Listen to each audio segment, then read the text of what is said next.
Talakayin ang katotohanan at tuntunang magbibigay linaw sa lahat ng isyong panrelihiyon sa buhay ng tao. Talakayin ang katotohanan, maging bukas ang isip at tanggapin ang katotohanan. Talakayin ang katotohanan, lahat ng relihiyon ay welcome sa palatuntunang ito. Huwag mahiya, makinig at magtanong sa Talakayin ang katotohanan. At ngayon, narito ang inyong lingkod, Brother Khalid Sanchez.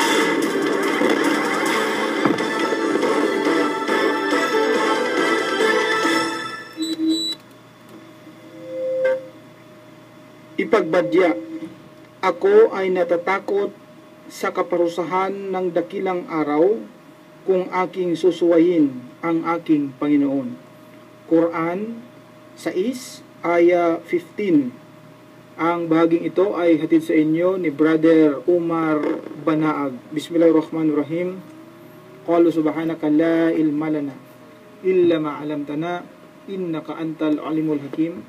Assalamualaikum sa aking mga kapatid na mga Muslim. Magandang hapon po sa mga kababayang mga Kristiyano na nakikinig po sa hapong ito sa ating palatuntunan, ang Talakayin ang Katotohanan. Samahan niyo po ako kami sa loob po ng isang oras sa pagtalakay sa pagsagot po ng mga katanungan na ipinadala po sa atin. At sa muli po ang inyong lingkod, Brother Khalid Sanchez. Bago po dyan ay nais ko po munang bigyang daan po yung ating mga panawagan. Ang ating tanggapan, ang Mindanao People Dawa Association ay patuloy pa rin sa kanyang pamamahagi ng libreng Islamikong babasahin. Ang ating pong tanggapan ay matatagpuan sa panulukan po ng Ruales at Sinswat Street. Dito po yan sa lungsod ng Cotabato. At bukas po yan tuwing araw po ng Lunes hanggang Biyernes alas 9 hanggang alas 5 po ng hapon. Maging ang ating branch po ng ating tanggapan, ito naman ay matatagpuan sa Notre Dame Avenue dito po sa Cotabato City, at bukas din po yan alas 9 hanggang alas 5 po ng hapon, Lunes hanggang Biyernes. Amin pong inaanyayahan yung ating mga kababayan, mga Kristiyano, na dumalaw po sa ating tanggapan at saliksikin ang Islam, upang sa ganon tayo po ay magkakaroon ng tamang paniniwala kung ano po ba itong Islam, no, ang relihiyon ng mga Muslim. At sa mga nais naman pong maging bahagi po ng ating palatuntunan, maaari po kayong mag-text po sa ating hotline. Ang ating pong cellphone number ay 0915-50-63652. Ulitin ko po, 0915-50-63652, 0915-50-63652. Ito pong ating pang-radyong palatuntunan ay maaari na rin po makita sa youtube.com. Ang gagawin po lamang ng ating mga taga-subaybay ay i-search, no, or i-type po sa YouTube yung ating pong pangalan, Khalid Sanchez. Doon po ay inyong makita ang iba't ibang paksa ng ating palatuntunan na ating binigyang buhay po, no, dito sa ating pang-radyong Islamikong palatuntunan. At pakilike na rin po yung ating Facebook page na Bro Khalid Sanchez. At sa hapong ito ay kasama ko rin po yung aking tagabasa na walang iba kundi si Sheikh Morris Kabugatan. Siya po ay isang hafiz. Ibig sabihin po niyan, isa pong taong naka-memorize ng buong Quran. Memoryado niya, sa ulado niya po ang buong Quran from cover to cover. Isang bagay po na kung saan ay hindi matatagpuan sa kakristyanuhan. Wala po kasing ni isang Kristiyano ang nakamemorize ng buong Biblia from cover to cover. Wala po, sapagkat una, kung sakaling susubukan ng isang Kristiyano na i-memorize po ang buong Biblia, abay maguguluhan siya noon, sapagkat marami pong version ng Biblia. So alin po ba doon ang kanyang i-memorize? Yung po bang King James Version? Yung po bang New International Version? Revised Standard Version? Ang daming version, at ang bawat version na yan ay magkakaiba po ang laman. Samantalang sa Quran po, abay iisa lamang po ang version ng Quran, at ito yung nakasulat sa Arabic, no? At ito yung na-memorize ng ating kasama po sa hapong ito, na siyang maging tagabasa natin. Isa po yung paraan ng dakilang tagapaglikha para po ma-preserve ang kanyang kapahayagan. Kapag memoryado po ang kanyang kapahayagan, so kahit mawala man yung Quran na nakasulat sa papel, hindi pa rin mawawala ang kapahayagan ng dakilang tagapaglikha sapagkat ito nga ay memoryado ng mga tao. Yun po ang isa sa kagandahan po kung bakit kailangan i-memorize po ng tao ang kapahayagan ng dakilang tagapaglikha. Katulad halimbawa sa Biblia, kung ang Biblia po ay memoryado ng sabihin na natin kahit isang tao, from cover to cover, memoryado na ito, kahit mawala po ang buong Biblia na ito ay nakasulat sa papel, hindi pa rin mawawala ang kapahayagan ng dakilang tagapaglikha sapagkat may naka-memorize nito. No? Muli na ito, pwede nang isulat muli ito sapagkat ito ay memoryado nga. So sad to say sa ngayon, wala nang original na kapahayagan ang Biblia. Ang natitira ngayon ay ito yung mga lumang kopya ng Biblia na kung saan hindi na ito original. At kung sakaling ito ay mawala na totally, ay hindi na maibabalik ang tunay, totoong kapahayagan ng dakilang tagapaglikha. Anyway, sa hapong ito, bago ako magsimula, Sheikh, ay nais ko po munang bigyang daan po yung ating mga greetings. No? Babatiin ko muna itong mga taga-subaybay ng ating patuntunan. Katulad nila Brother Omar Banaag po ng Luzon, si Sister Donabel Gari ng Kuwait, si Sister Asria Datumanong ng Kingdom of Saudi Arabia, Sister Jane Pandalangan ng Abu Dhabi, si Engineer Tizan Gemaludin at Engineer Nurdin Bila ng Qatar, si Brother Boni Lidasa ng Jeddah, si Brother Ibrahim Mendez ng Kuwait, si Brother Abdullah Gayat ng Cotabato Hardware, dito po yan sa Cotabato City, si Sister Princess Alaisa ng KSA, Kingdom of Saudi Arabia, at si Sister Jeneline Lopez. Sa inyong lahat po, Assalamualaikum. Ready ka na, siya? Okay na, Sheikh. Ready na yung aking kasama sa hapong ito na siyang maging tagabasa natin. Okay, umpisahan ko po, Sheikh, unang katanungan. Ito po ay mula kay Texter 96653 8595475. Ang tanong niya ay ganito, galing ito sa abroad, Sheikh. Ang tanong, Salam bro Khalid, may nagtanong nga pala kung ano yung spelling ng pangalan ko. Ang spelling po ng pangalan ko ay Khalid.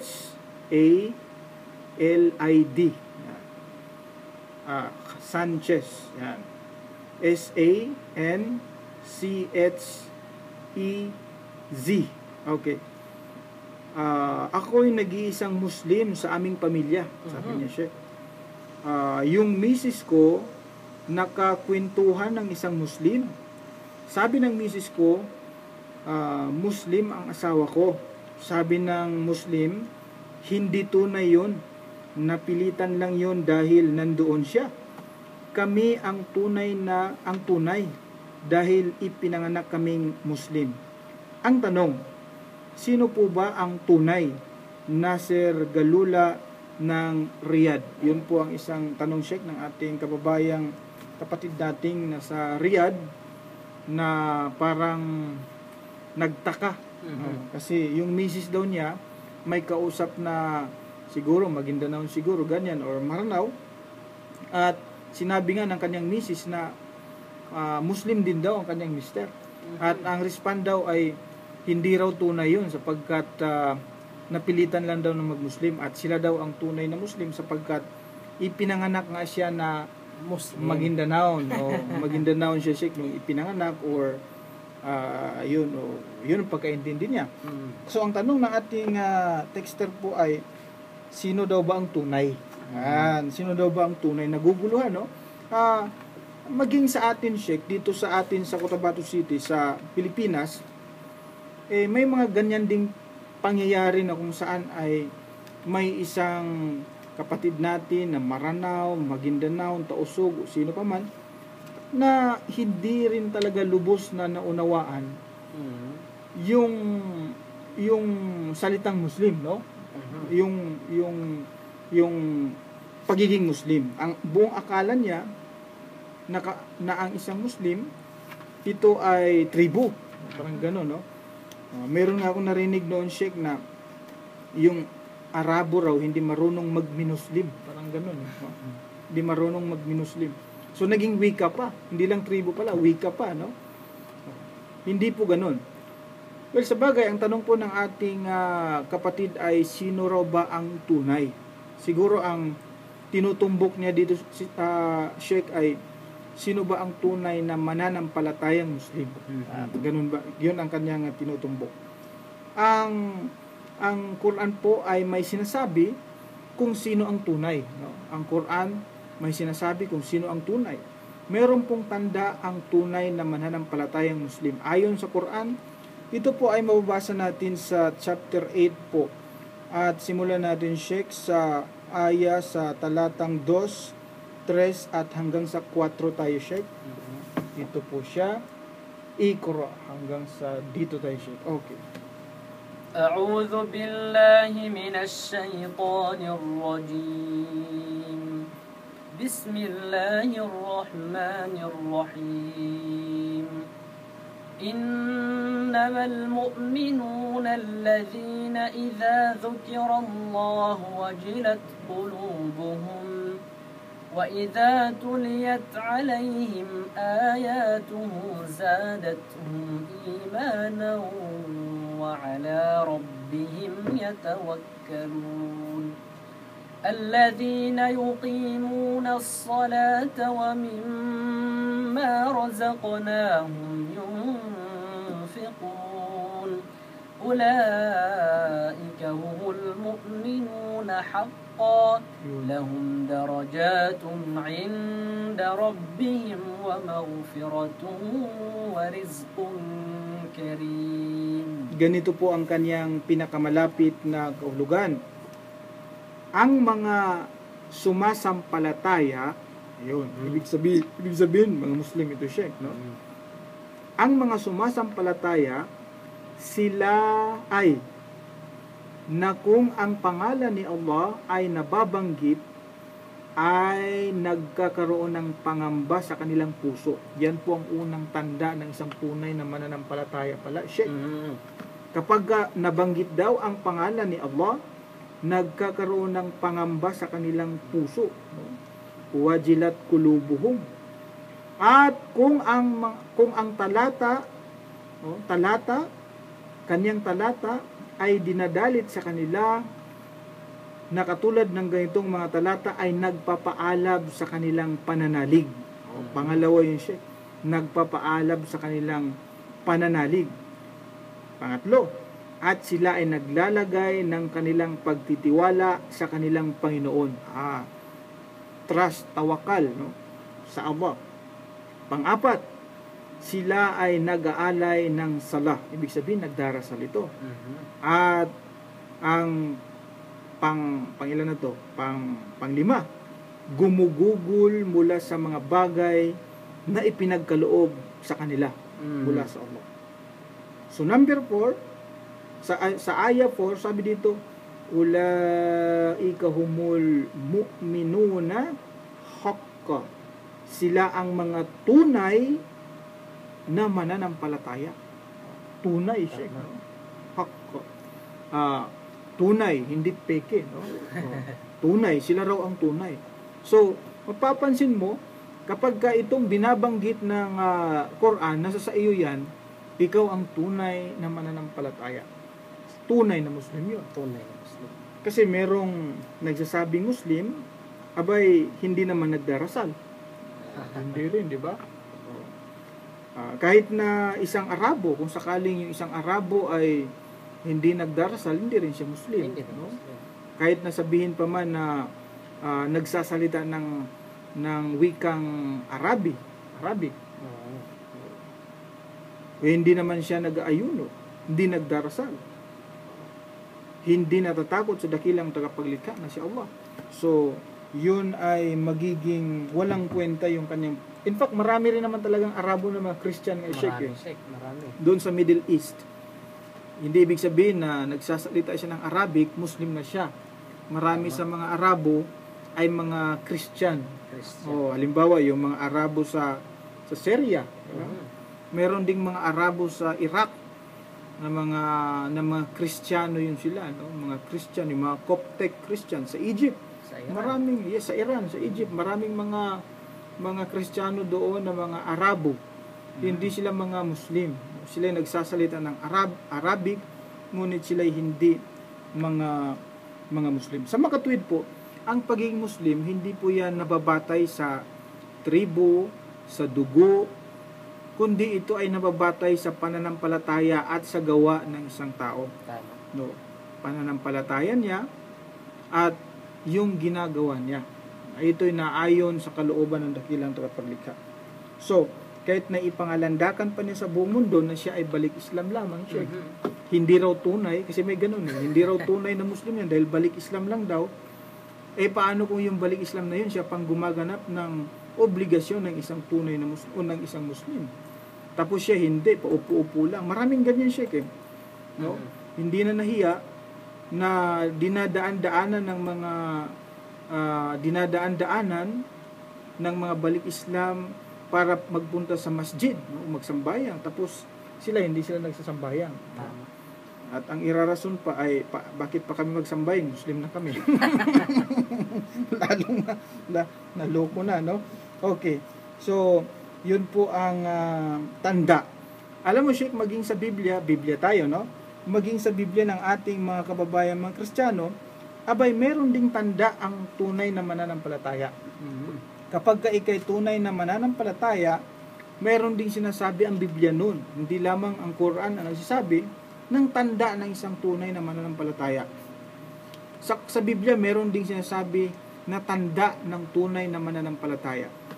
At pwede nating i-apply ito, Sheikh, sa mga kakristyanuhan sapagkat inaangkin, of course, ng mga Kristiyano na sila yung nasa tunay na pananampalataya.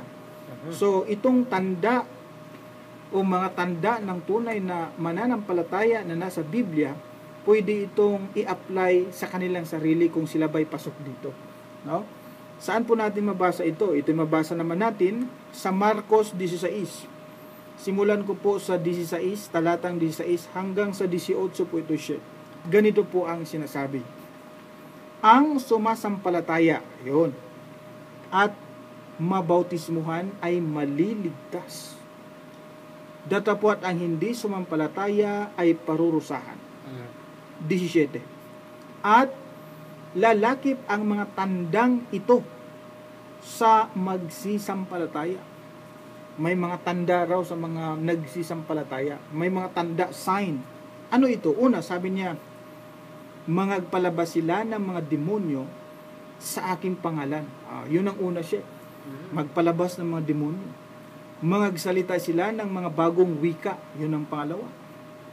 18. Sila'y magsisihawak ng mga ahas at kung magsiinom sila ng bagay na makamamatay, sa anumang paraan ay hindi makasasama sa kanila. Ito yung pangatlo, no?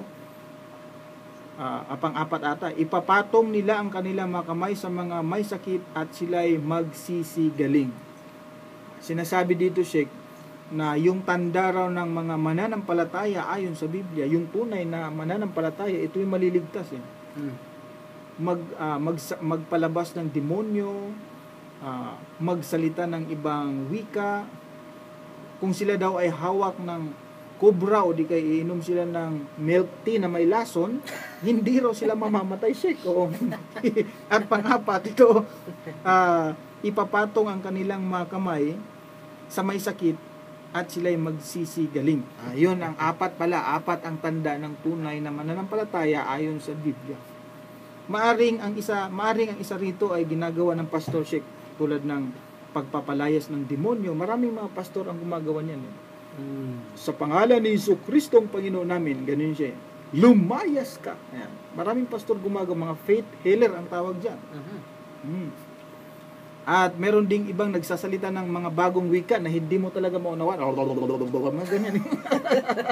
Mga ganyan. Hindi mo talaga maunawaan yun siya. Ganyan. No? Bagong wika. Ewan ko kung maunawaan mo yung Sheikh. Parang pusa na rin, Sheikh. Tapos meron ding mga nagpapagaling sa kanila. Halimbawa, may sakit. Meron pang dumalaw dito na isang pari na nagpapagaling sa mga may sakit, no? Sa pamagitan lang ng kanyang kamay upang gagamot niya. Yung mga pilay nagulat dahil biglang nakalakad, no? Yung mga may lagnat biglang gumaling, mga ganyan. Hindi naman uminom ng paracetamol. Pero ang pinakamahirap dito, Sheikh, na hindi nila magawa, nasabi tanda ng tunay na mananampalataya kapag ka ikay hawak sa kobra. Kasi ito delikado yun eh.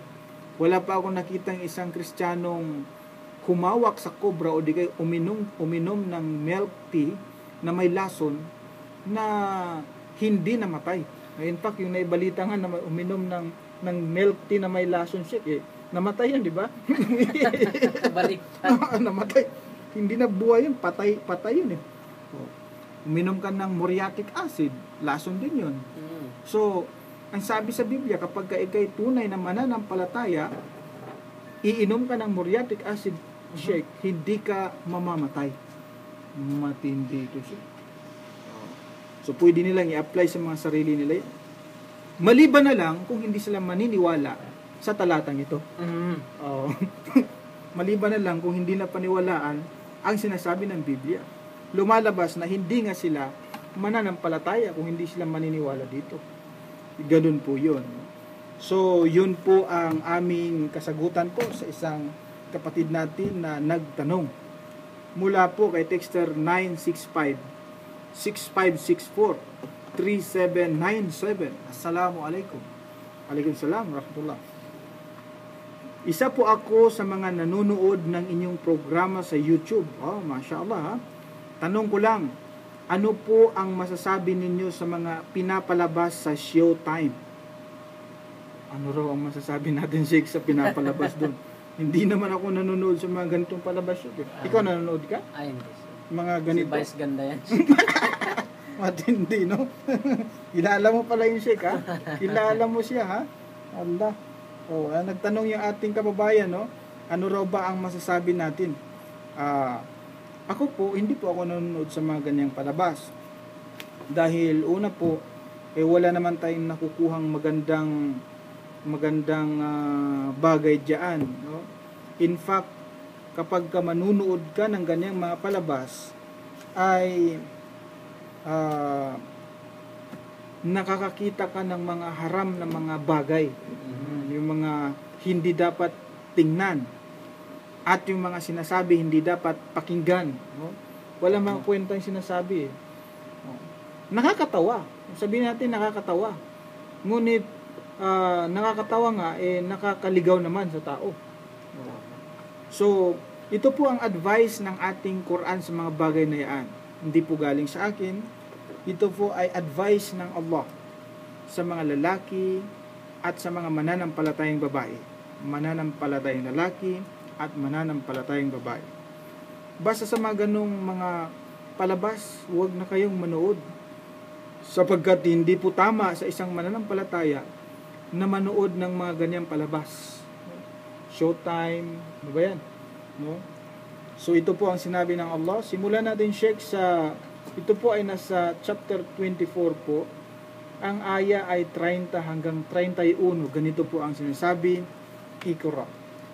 أعوذ بالله من الشيطان الرجيم قل للمؤمنين يغضوا من أبصارهم ويحفظوا فروجهم ذلك أزكى لهم إن الله خبير بما يصنعون وقل للمؤمنات يغضضن من أبصارهن ويحفظن فروجهن ولا يبدين زينتهن إلا ما ظهر منها وَلْيَضْرِبْنَ بِخُمُرِهِنَّ عَلَى جُيُوبِهِنَّ وَلَا يُبْدِينَ زِينَتَهُنَّ إِلَّا لِبُعُولَتِهِنَّ أَوْ آبَائِهِنَّ أَوْ آبَاءِ بُعُولَتِهِنَّ.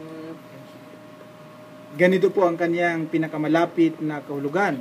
Sabi niya, ipahayag sa mga sumasampalatayang lalaki na ibaba nila ang kanilang paningin. Close and open parenthesis, sa pagtingin sa mga ipinagbabawal na bagay. At pangalagaan ang kanilang maselang bahagi ng katawan. Ito ay higit na dalisay para sa kanila. Katotohanan si Allah ang ganap na nakatatalos ng kanilang ginagawa. 31. At ipahayag sa mga sumasampalatayang babae na ibaba nila ang kanilang paningin sa pagtingin sa mga ipinagbabawal na bagay at pangalagaan ang kanilang masilang bahagi ng katawan at huwag ilantad ang kanilang mga palamuti maliban kung ano ang narapat na nakalitaw. Tingnan mo, Sheikh. Sinabi pala sa atin, utos sa atin, na huwag tayong tumingin doon sa mga bagay na ipinagbabawal. Halimbawa na lang, kapag manood ka ng Showtime, makikita mo dyan yung nagsasayaw na nakabikini lang, di ba? Oh, abay, yan ba ay isang halal ba tingnan yun, yung isang babaeng nagsasayaw na nakabikini at nakabra lang? Naku po, malupit yun, Sheikh, no? Paano kung malaglag yung bikini niya? Mas doble. Oh, hindi mo ngayon napapangalagaan yung ano mo, no? Magkakaroon kayo ngayon ng sensation, kakaibang pakiramdam, ha? Oh. So, demonyo na mag-uudyok sa iyo niyan. Gagawa ka na ng isang bagay na hindi mabuti. Kaya po sa atin, sa Islam po, sa mga mananampalatayang Muslim at sa mga babae, ipinagbabawal ang tumingin sa mga ganyang bagay. Pinag-utos nga, ibaba ang paningin, no? May makita kang hindi maganda, huwag kang tumingin doon. Yun ang utos sa atin. Lalo na kapag ganyang mga palabas, na kung saan ay wala namang magandang maidudulot sa'yo. Walang mabuting maidudulot sa'yo. Hindi makapagliligtas ng kaluluwa mo. In fact, makapagligaw pa ng kaluluwa mo. No? Tingin ka ng tingin doon. Nagkaroon ka tuloy ng pagnanasa doon sa mga babae. Sheikh. Ay di nagkasala ka. Alam mo, maging sa Biblia ng ating mga kababayang Kristiyano, bawal din yan, Sheikh. Bawal din ang tumingin dyan. Tingnan mo ayon sa Biblia, ito po ay mabasa natin sa Mateo 5, ang talata po ay 28. Ganito po ang sinasabi ni Kristo. Datapwat sinasabi ko sa inyo, na ang bawat tumingin sa isang babae na taglay ang masamang hangad ay nagkakasala. Hindi nga tingin pa lang siya. Nagkakasala na raw . Lalo na kapag ang tinitignan mo ay yung nakabikini, nakabra, magkakaroon kayo ngayon dyan ng masamang hangad. Nagkakasala siya. Alam mo ba kung ano ang advice ng Biblia, Sheikh? Doon sa mga mata na tingin ng tingin doon sa mga babaeng nakabikini? Wow. Astagfirullah pala, hindi wow. Mali ako doon. Imbis na wow, dapat pala sabihin, astagfirullah. Mali na naman ako. Alam mo, advice ng Biblia sa mga ganun, Sheikh, yung tingin ng tingin sa mga ganyan, sa mga bawal tingnan, ito ang advice ng Biblia sa mga mata. Doon sa mga tumitingin sa mga bawal tingnan. Sabi sa Biblia sa 29, ganito po. At kung ang kanan mong mata ay nakapagpapatisod sa iyo, ay dukitin mo at iyong itapon, sapagkat may mapapakinabang ka pa na mawala ang isa sa mga sangkap ng iyong katawan at huwag ang buong katawan mo ay mabulid sa impyerno. Sabi ni Kristo ayon sa Biblia, mas mabuti pang tanggalin mo yung mata mo at itapon mo Sabi ni Kristo, mas mabuti pa yung isang sangkap ng katawan mo, sabi niya, ang mawala, kaysa buong katawan niya raw ang itapon sa impyerno. Kasi nga, nagkakasala siya dahil sa kanyang mata. Tingin siya ng tingin sa mga bold, tingin ng tingin sa mga sexing mga babae, tingin ng tingin sa showtime na palabas, ganyan. Sabi ni Kristo, mas mabuti pang dukitin mo ang mata mo at itapon mo. Oh. At sabi niya, mas maigi na yon kaysa buong katawan mo ang mapunta sa impyerno. At least yun yung mata mo lang. Yung advice. Mas matindi, no? Kapag magkaganon siya, maraming mga mata pala ang malaglag nito. Maraming mata ang itatapon kung Biblia ang pero sa bagay, Sheikh, wala pa akong nakitang isa mang Kristiyano ang sumunod nun. Wala, Sheikh. Wala, no? Wala pa akong nakitang ni isang Kristiyano ang sumunod doon sa sinabi ni Kristo na kung ang mata mo ay siyang magpapakatisod sa iyo, ibig sabihin magtulak sa iyo sa kasalanan, ay dukitin mo, tanggalin mo. Wala pa eh. No? Wala pa, Sheikh. Sila nga ang pasimuno nito eh. Yung mga ganyang malalaswang palabas. No? Okay. Yun po ang ating kasagutan. Mula naman po kay Texter 0905 1098532. Salam. Walaikum salam. Tanong, ilan ba ang pangalan ng surga? Asma Padaw ng Das. Itong Das, Dato, ano itong Das, Sheikh? Dato Abdullah Sangki ba? Ito, no? Doon yan, banda sa amin, Sheikh. Okay. Banda sa inyo doon. Si Asma Padaw. Sabi niya, ilan daw ang pangalan ng surga? Di ba ito yung paradise? Jannah, no? Jannah yan. Jannah, okay. Maganda ang tanong niya, Sheikh. No? Maganda ito. Alam mo, ang ating maluwalhating Quran ay nagbigay ng at least 8, Sheikh, na pangalan ng Jannah, no? 8. Pero ang ibibigay natin sa kanya, Sheikh, ay 4 lang muna. 4 lang muna, no? 8 kasi yan eh. Yung Quran ang bigay ng 8 pangalan. At maging ang propeta, meron din siyang binigay na pangalan ng paraiso.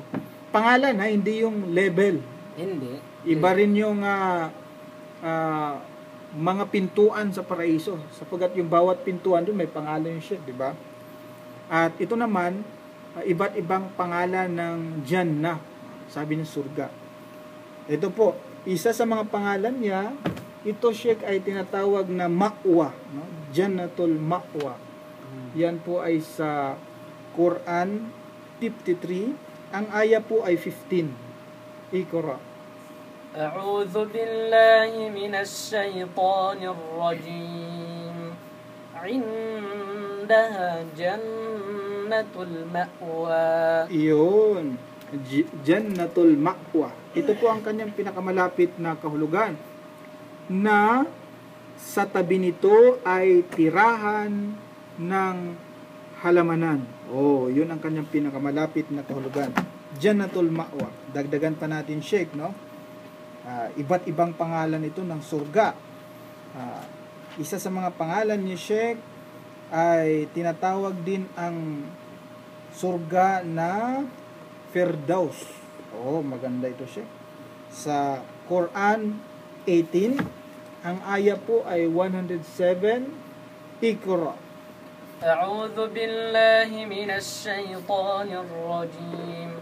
Innal ladhina amanu wa 'amilus salihati kanat lahum jannatul firdaus nuzula.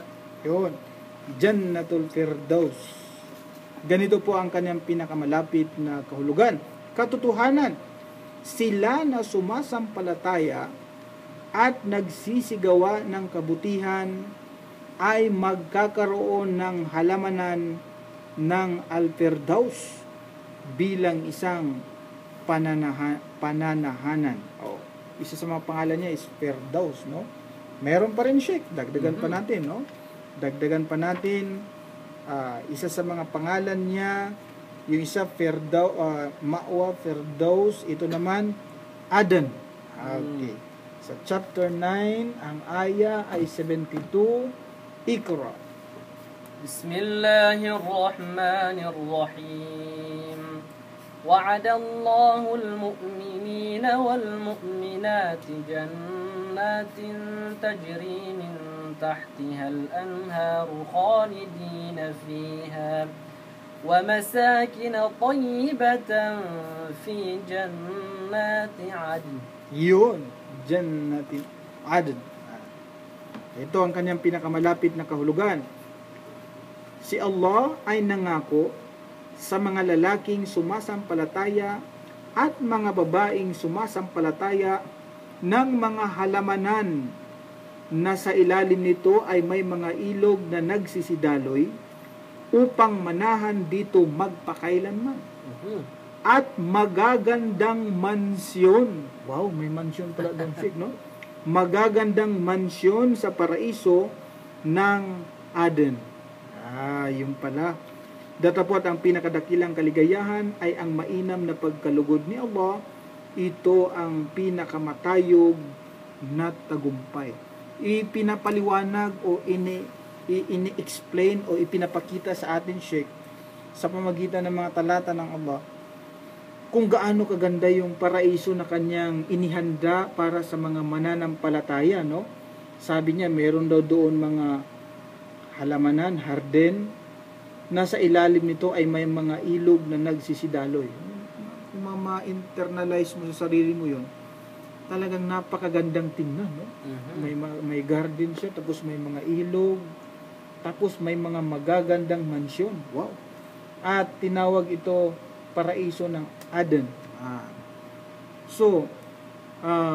Sa makatwid, ito ay isang lugar na kung saan ay walang kalungkutan. Wala. Sino ba ang taong ayaw niya, Sheikh, ng mansyon? Dito nga lang sa lupa kung magkaroon ka lang ng isang magandang bahay kubo, tuwang-tuwa ka na, Sheikh, di ba? Maliit lang yan, ha? Bahay kubo lang yan, tuwang-tuwa ka na. Abay, paano pa kung ikay nandoon na sa paraiso ng Allah na kung saan ang ibibigay na sa iyo doon ay yung mansyon. Masya Allah. Lahat tayo, Sheikh, pinapangarap natin na sana ay makapunta tayo doon, no? So, ito yung dahilan kung bakit tayo nagsusumikap na maiparating sa inyo ang tuwid na mensahe, tuwid na aral, upang kayo rin ay magkaroon ng kaligtasan. No? Sapagkat kung ikay hindi maliligtas, hindi ka makakapunta doon sa Aden. Isa pang pangalan ng paraiso, Sheikh, yung tinatawag na Naim. Ito naman ay mabasa natin sa chapter 56. Ang aya po ay 12. No? 12 po ng Quran. Iqra. Bismillahirrahmanirrahim. Ulaikal muqarrabuna fi jannatin na'im. Iyon. Ito po ang kanyang pinakamalapit na kahulugan. Sa halamanan ng kaligayahan. Kaligayahan. Jannatun Na'im. Halamanan ng kaligayahan. Alam mo, Sheikh, talagang kaligayahan nga talaga, no? Tinawag siyang kaligayahan. Of course, walang kalungkutan doon. Ang kalungkutan nasa impyerno yun. Alam mo, Sheikh, maging sa Biblia may binabanggit din na pangalan ng paraiso. Pero so far, nag-iisa pa lang ito na nabasa ko. Isa sa mga pangalan ng paraiso ayon sa Biblia, di ba, binasa natin kanina, Sheikh, na isa sa mga pangalan ng paraiso ay yung Aden. Sa Biblia po, tinawag po yan na Eden sa Biblia. Opo.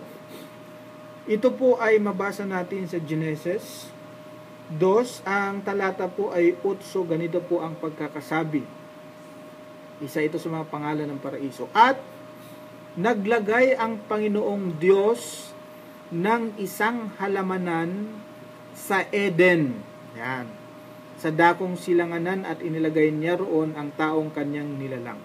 Itong si Adan at saka si Eva, ayon sa Biblia, nung ginawa ng Diyos ito, pinatira niya sa paraiso, doon sa Garden of Eden.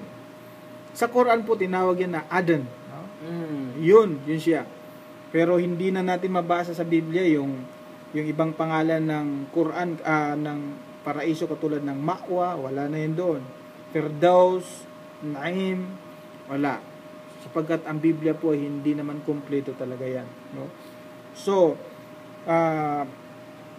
pagdating po sa lupa, abay meron din akong nakita, Sheikh, na pangalan ng isang paraiso. Dito sa lupa naman, wala sa Biblia ito. Wala rin sa Quran ito. Alam mo kung ano ang pangalan nito, Sheikh? Ang pangalan nito ay Rosana Paradise Bear Garden. Matindi, no? Ipinangalan sa isang babae, Rosana Paradise Bear Garden. Matindi, no? Meron pa, yung isang pastor na nagpakilalang anak daw siya ng Diyos, abay, ang isa sa mga pangalan ng paraiso sa kanya, Sheikh, ay Davao City. Davao. Nasa Davao na raw ang paraiso ngayon. Nasa Davao City. Sinong pastor ba yun? Si Apollo Burluloy ata yun eh. Si Pastor Burluloy, parang ganun. Nasa Davao daw ang paraiso, Sheikh. Sa Makatwid, nasa Davao ang matindi talaga. Well, yun po ang aming kasagutan sa isang kapatid po natin na nagtanong. Okay. Texter 0920-822-1686. Salam bro, Khalid. Waalaikumsalam, rahmatullah. Pwede po pakitext sa akin yung talata ng Christian Bible na nagsasabi ang mga propeta ay nagpatirapa sa pagsamba? Syukran. Text daw ito, Sheikh. Text. So, kailangan na ma-text natin, Sheikh, sapagkat yun ang kanyang request. Iti-text daw natin sa kanya yung talata na ang mga propeta ay nagpatirapa kapag sila'y magdasal. Marami ito, kapatid. Siguro, sampulan lang natin, Sheikh, ng isa. Yung si Kristo na siya'y nagpatirapa, no? I-text natin sapagkat sabi niya hindi daw babasahin, i-text lang daw eh. I-text lang natin siya.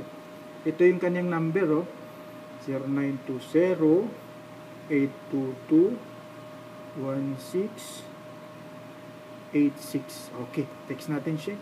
Send. Tingnan natin kung ma-send na.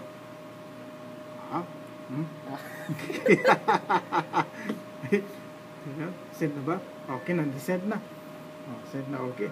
Send, text lang daw eh. Okay na yun, Sheikh. Okay. Mula po kay Texter 0927-9856-165. Salam bro. Uy, wala namang tanong, Sheikh. Salam lang daw. Nagsalam lang si Sheikh. Salam bro. Ano ang i-reply ko nito? Ang i-reply ko lang nito is Waalaikumsalam warahmatullah. Walang tanong eh. Yun lang naman eh. Salam bro. Ang sabihin lang natin, Sheikh, is Waalaikumsalam warahmatullah. Yun lang. Sapagkat ito po ang sabi ng dakilang tagapaglikha. Sa chapter 4, ang talata po ay 86 po yan.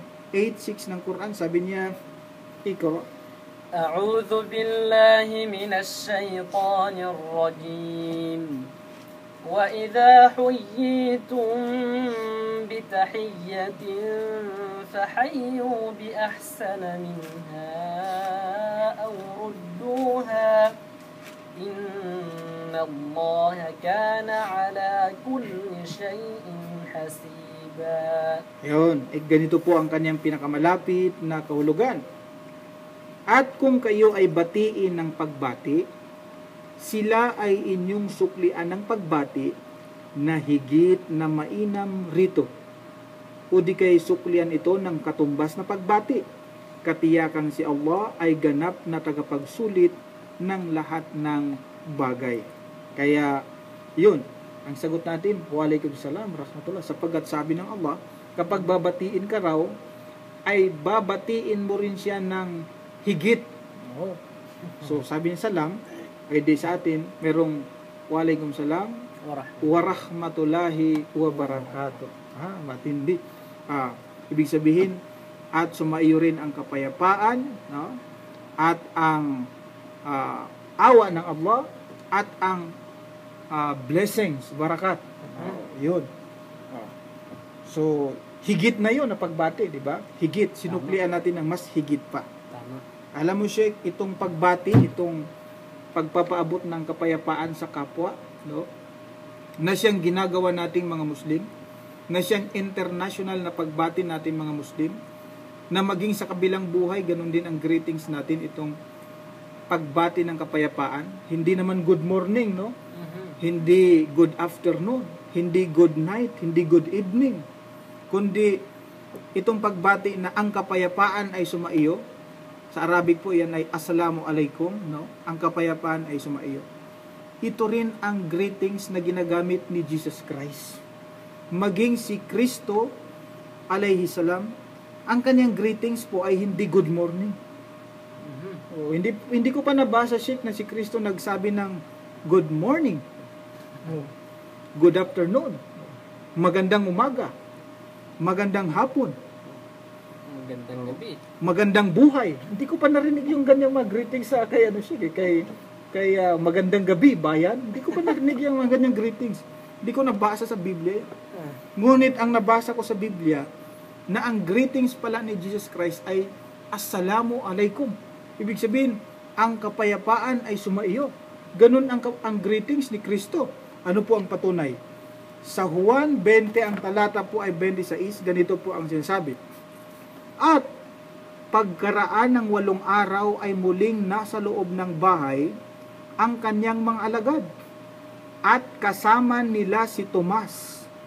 Dumating si Jesus nang nangapipinid ang mga pinto at tumayo sa gitna at sinabi, ang kapayapaan ay sumainyo. O di ba? Assalamu alaikum. Ang greetings ni Jesus Christ pala, hindi pala good morning. Hindi rin magandang buhay. Hindi magandang hapon. Magandang gabi. Magandang tanghali. Magandang hating gabi. Hindi ganon. Ang greetings ni Kristo ay assalamu alaikum. Ang kapayapaan ay sumainyo. Na siyang greetings din natin. Sa mga tweet, Muslim pala talaga si Jesus Christ. Hindi pala siya Christian. Muslim pala siya. Yun po ang ating kasagutan sa hindi nagtanong. Hindi naman kasi siya nagtanong. Hindi siya nagtanong eh. Wala namang, salam lang ang sabi niya eh. Hindi siya nagtanong eh. Okay. So, ganda pa rin ang program natin kasi kahit na hindi tanong, sinasagot. Okay. So, meron akong special na topic na talakayin sa hapong ito, Sheikh, sapagkat ito ay request ng aking estudyante na si Al-Qaqa, no? Oo, si Al-Qaqa. Masyaallah. Ang kanyang request na topic na aking talakayin, sabi niya ay itong paggamit daw ng alias. Yun ang gusto niyang topic na aking talakayin, sabi niya. Maaari bang pakitalakay, Brother Khalid, itong paggamit ng alias? Ito ba'y masama ayon sa Biblia sapagkat marami sa mga tao na parang napakalaking issue sa kanya itong paggamit ng ibang pangalan alias. o alias. No? Halimbawa, si Sheikh Morris, tawagin ko siyang Sheikh Morris alias Wolverine. O di ba? O di kay alias Bomba. Mga ganyan na mga pangalan o alias, no? Ano daw ba ang sinasabi ng Biblia tungkol sa paggamit ng alias? Ito ba ay ipinagbabawal sa Biblia na gumamit ng alias o hindi? Sana po ay makinig din sa atin yung isang senador na nanggagalaiti na parang ayaw niya talaga nagagamit ka ng alias, no? Para po ay kahit paano ay maliwanagan din siya ng konti sa kanyang buhay, no? Gagamitin natin ang Biblia. Biblia ang gagamitin natin, Sheikh. Ayon sa Biblia. Alam mo, Sheikh, maging sa Biblia po ng ating mga kababayang mga Kristiyano, hindi po bago itong paggamit ng alias. Yung meron kang alias. Hindi po bago yan. Alam mo kung bakit? Maging si Kristo, si Jesus, si Jesus, no, ayon sa Biblia, ay meron din siyang alias. Si Jesus Christ, ha? Ayon sa Biblia, meron din siyang alias. Yung Kristo, hindi pangalan yon. Yung Kristo, yan ay title niya yan. Oo, title niya yan. So, meron pag isang alias si Kristo na sinasabi sa Biblia. Alam mo kung ano ang alias niya? Ito po, pakitake note. Babasahin ko po sa aklat ng Mateo. Mateo 1, ang talata po ay 23. Isa po ito sa mga alias ni Kristo. Sabi, narito, ang dalaga ay magdadalang tao at manganganak ng isang lalaki. At ang pangalang itatawag nila sa kanya ay Emmanuel. Yan. Isa sa mga pangalan ni Kristo ayon sa Biblia, ha? Pinagmamalaki pa ng mga pastor yan, na Emmanuel. Emmanuel. Oh, si Emmanuel. Isa sa mga alias ni Kristo. Oh, mantakin mo. Maging ang Kristo pala sa Biblia, merong alias. Samantala, ang pinag-usapan dito ay kaligtasan ng tao siya. Oh, gumamit ng alias. Dadagdagan pa natin. Abay, alam mo siya, hindi rin nagpalugi ang mga alagad ni Kristo sa Biblia. Dahil kung si Kristo ay merong alias, meron din siyang alagad, tagasunod, na meron ding alias. Oh. Ito po, babasahin ko. Mateo 10.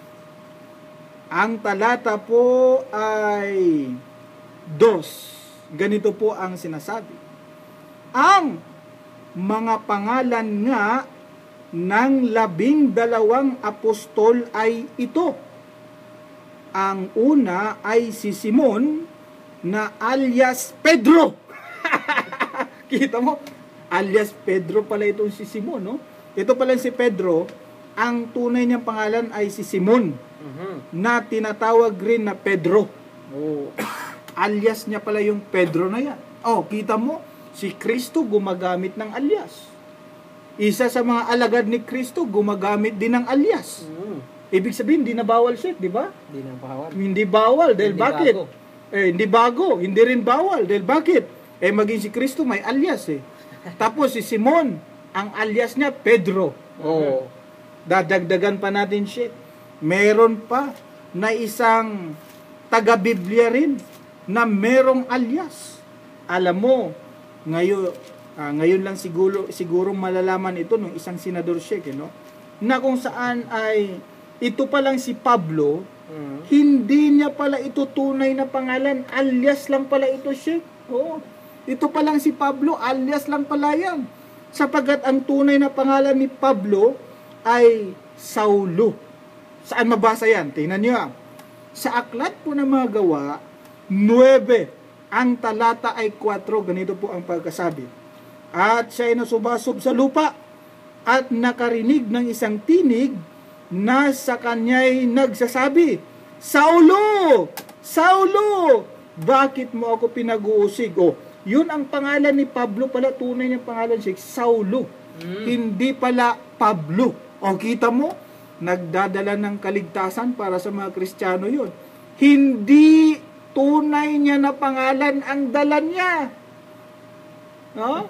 Ang mensahe niya siya, para sa kaligtasan ng mga Kristiyano, ngunit ang dala niyang pangalan, ang perma niya, hindi tunay niyang pangalan siya.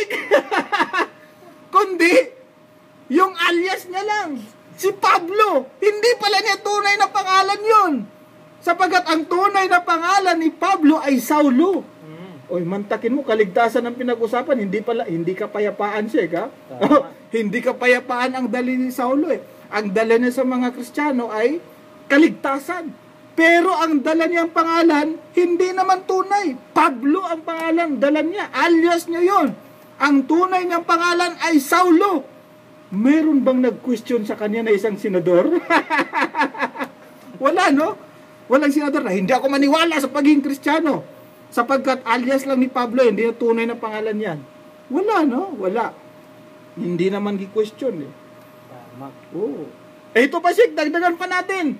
Maging ang Diyos sa Biblia gumamit din ng alias. Ito pinakamalupit. Diyos na yan. Diyos na. O si Jesus Christ, alagad niya, gumamit ng alias. O, pati yung Diyos, sa Biblia, meron siyang alias. Maniwala ka, Sheikh, na may alias ang Diyos ayon sa Biblia? Basahin mo daw siya. Wala ni isang Kristiyano nagsabi na hindi ako maniwala sa Diyos na yun dahil alias niya lang yan eh. Oh, reject natin yung kaligtasan na dala ng Diyos sapagkat ang pangalang dala niya ipinakilala sa tao ay alias lang yun, din tunay na pangalan niya. Ito po, sabi sa Biblia, sabi ni Sheikh, basahin daw. Basahin ko ha. Basahin mo daw siya. Sa aklat po ng Exodus 3, simulan ko, Sheikh, sa 13 hanggang 14. Ganito po ang sinasabi. Ito po.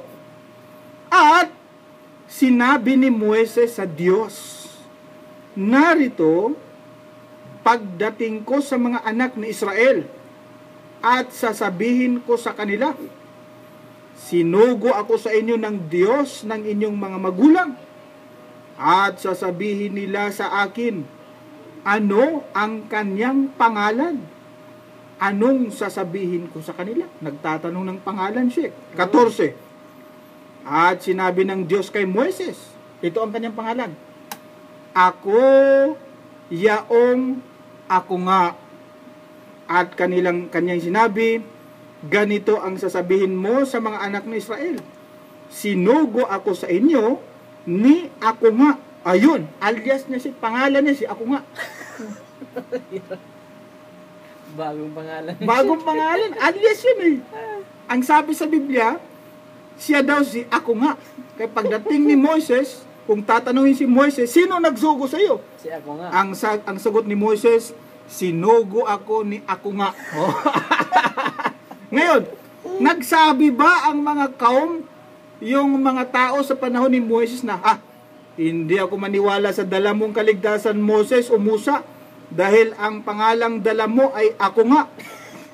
Alias lang yun alias, hindi tunay na pangalan ng Diyos yun, si ako nga eh. Dadagdagan pa natin, Sheikh. Ito, may iba pang alias ang Diyos ayon sa Biblia. O yung binasa natin, ang alias na Sheikh, si ako nga. O ito, dadagdagan pa natin, Sheikh. Alias pa rin ito ng Diyos. Pangalan niya, alias niya. Ako nga rin. Ang pangalan o alias niya, Sheikh, ay mapanibughuin. Mapanibughuin. Malupit din ito, mapanibughuin. Ito, saan mabasa yan? Exodus 34, ang talata po ay 14. Sana i-take note lahat ito ng senador, no? Kung makinig sana sa atin, Sheikh, no? Sabi ay ganito, sapagkat hindi ka sasamba sa ibang Diyos, sapagkat ang Panginoon na ang pangalan, ibig sabihin alias, ay mapanibughuin ngang Diyos. Ang pangalan daw niya, Sheikh, ay mapanibughuin. Ibig sabihin, alias na naman ito. Sino bang nagsasabi dyan na Kristiyano na hindi ako maniwala sa Diyos dahil nag-alias siya? At ang alias niya, kanina ako nga, ngayon naman, mapanibughuin na naman ang alias niya. Matindi ang daming alias ng Diyos. Kung magkaganon, hindi tapat siya. Dahil gumagamit pala siya ng alias. Eto, Sheikh, dadagdagan pa natin, Sheikh. Hindi lang dalawa, hindi lang isa o dalawa ang alias ng Diyos ayon sa Biblia. Naku po. Kung katapatan ang pag-usapan, maku-question ang katapatan ng Diyos dahil bakit ang dami niyang ginagamit na alias o pangalan Kita mo, ito, isa pang pangalan o alias ng Diyos. Siya ay tinawag na Commander, Kilabot at Kembot. Hindi pala. Kilabot. Yan. Mantakin mo yun siya. Meron ka bang kilala na si Commander Kilabot? Ito na. Isa sa mga alias o pangalan ng Diyos ayon sa Biblia, tinawag siyang Kilabot. Saan po mabasa yan? Deuteronomio 28. Ang talata po ay 58. Ganito po ang pagkasabi. Kung hindi mo isasagawa ang lahat ng mga salita ng kautosang ito na nasusulat sa aklat na ito upang ikaw ay matakot dito sa maluwalhati at kakilakilabot na pangalan ang Panginoon mong Diyos. Ang pangalan ni Don Sheikh ay kakilakilabot. O, pangalan niya, kilabot.